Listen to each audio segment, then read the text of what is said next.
Sabi ng iba, masarap daw ang talong. Ang sabi ko naman, kumporme sa talong. May tunay na talong at may peking talong.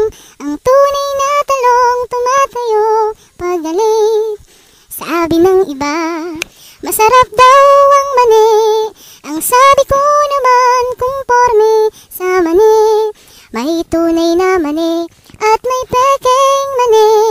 Ang tunay na mani nababasa ng ihi. Sabi ng iba, masarap daw ang itlog.